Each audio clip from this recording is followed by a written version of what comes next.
La Fabrique des communs pédagogiques présente les podcasts de l'éducation dehors. Bonne écoute.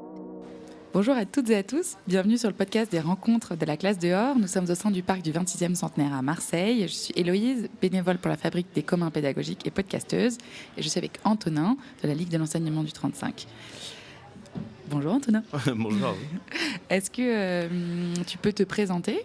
Alors, moi je m'appelle Antonin, je suis depuis 6 ans à la Ligue de l'enseignement 35. Cette année, je suis chargé de projet et aussi coordinateur des classes de ville. Ça fait à peu près plus de 12 ans que j'encadre des classes découvertes, classes de ville où je suis dans l'animation. Ok, super. Et qu'est-ce que tu fais ici, là, aux rencontres ? Alors, aux rencontres, je suis venu parce que du coup, dans les classes de ville, on accompagne les enseignants à aller justement en dehors de la classe. On co-construit des projets avec eux et ici, je suis venu chercher premièrement des idées, des techniques, voir ce qui se faisait ailleurs pour compléter déjà moi mon savoir et aussi aller à la rencontre des enseignants qui, eux, le pratiquent déjà. Moi, je suis plutôt en co-construction et du coup, avec les enseignants qui, eux aussi, sont en co-construction, qui sont un peu moins initiés à la classe dehors. Donc moi, je suis venu vraiment chercher des compétences chez les enseignants et des techniques pour pouvoir aussi accompagner les enseignants rennais. Génial. Et qu'est-ce que c'est que la classe de ville ? Alors la classe de ville à Rennes, c'est des programmes qui vont de 1, 2, 3 à 5 jours. En fait, on choisit une thématique avec un enseignant. Ça peut être l'art en ville, la nature en ville, la laïcité, l'histoire et la mémoire. Et on utilise la ville de Rennes, ses monuments, ses personnes, les gens, etc. pour essayer justement d'accompagner l'enseignant à répondre à leur domaine pédagogique. Et du coup, on les accompagne en rendant tout ludique, en allant dehors. Des fois, c'est des programmes qui peuvent être très simples, c'est la découverte des parcs sur certains quartiers. Du coup, on emmène les enfants dans les parcs les plus proches et un petit peu plus loin pour qu'ils découvrent aussi la ville de Rennes. Le but, c'est vraiment d'accompagner les enseignants sur une thématique précise. Et quel est l'intérêt de faire ça pour les enseignants et les enfants ? Pour les enseignants, c'est déjà aussi de sortir de la classe.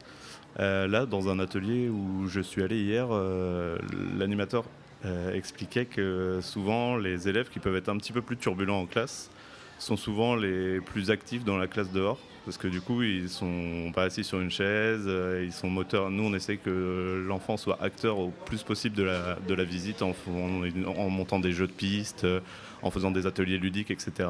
Et on voit que c'est pas du coup tout le même équilibre qu'en classe, que souvent ceux qui sont peut-être un peu plus en retrait en classe peuvent prendre le lead, etc. Donc ça permet à l'enseignant d'avoir une autre vision de leur élève à l'extérieur.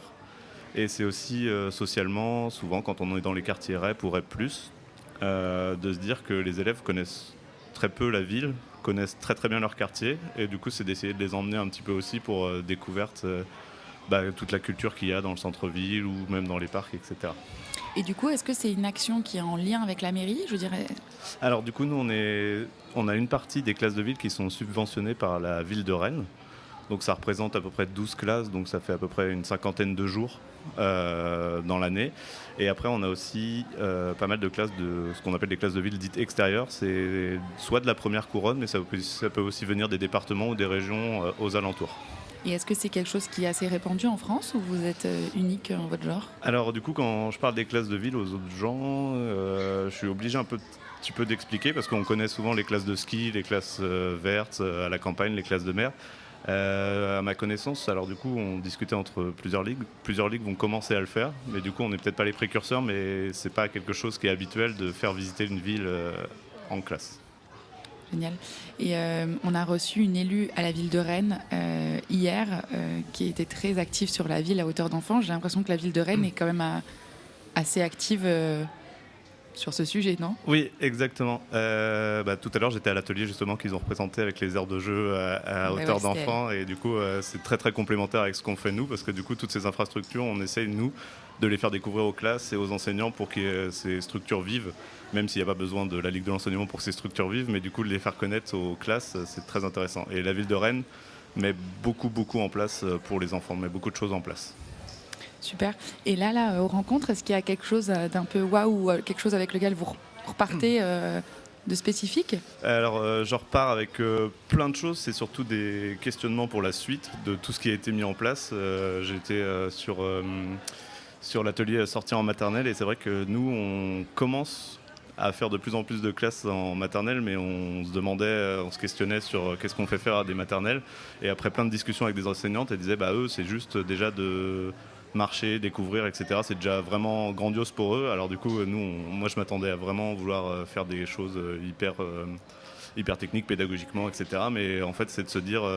en maternelle, ça vit le truc et peu importe ce qu'ils vont faire, ils vont être super contents et du coup, c'est peut-être se dire enlever mes barrières personnelles sur les matériels, c'est un peu compliqué à emmener dehors et de se dire qu'en fait, en faisant des choses simples, les maternelles vont vraiment apprécier.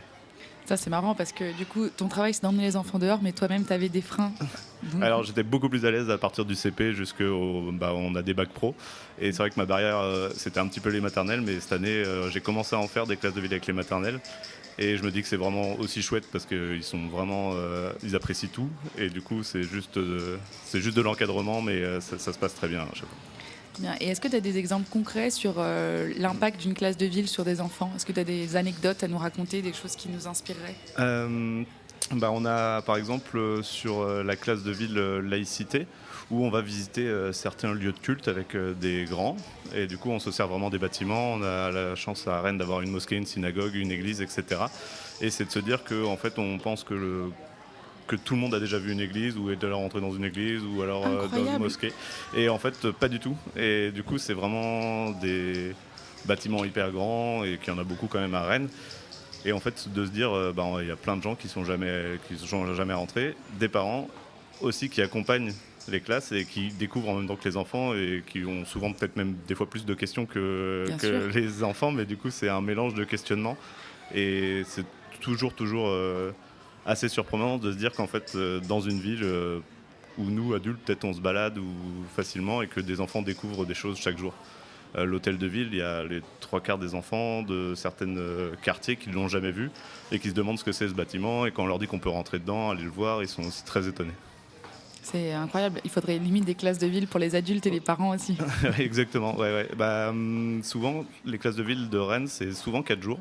Et la première journée, on voit qu'il y a peut-être un peu moins de parents accompagnateurs. Et en fait, je pense que le bouche à oreille à la maison font on a été visiter ça, et au fur et à mesure des classes de ville, on a de plus en plus de parents qui veulent venir voir aussi ce qui s'y passe. Et du coup, c'est hyper enrichissant pour nous et c'est aussi valorisant pour les enfants de se dire mes parents sont là, etc. Donc on va découvrir ensemble et après on y retournera peut-être sur la visite des parcs, etc. C'est un petit peu le but, c'est d'emmener aussi les enfants dans des parcs qu'ils ne connaissent pas, pour aussi que les parents ensuite, en dehors de l'école, les emmènent et que l'enfant fasse découvrir le parc. Et se réapproprier le patrimoine. Exactement. Et puis il y a plein d'endroits où on a le droit d'aller en tant que citoyen, citoyenne. Et je suis récemment allée au tribunal d'Avignon pour le procès Gisèle Pellicot et c'est un endroit aussi où on a tous et toutes le droit d'aller et d'écouter. Et c'est la première fois que j'y allais. Je me suis dit, mais c'est fou, je n'étais jamais allée dans ce genre d'endroit. C'est ça. Puis même des bâtiments culturels. À Rennes, le musée des Beaux-Arts est gratuit. Et du coup, les enfants, à chaque fois qu'ils disent qu'ils sont devant, disent ouais, mais moi je pourrais pas venir, c'est payant, mes parents ne voudront pas. Et juste leur dire, non, c'est accessible en fait à tout le monde, c'est gratuit, de leur montrer des endroits gratuits, etc. C'est valorisant, je trouve. C'est génial. Merci beaucoup pour cet échange. C'était super intéressant. Merci. À plus tard. À plus tard.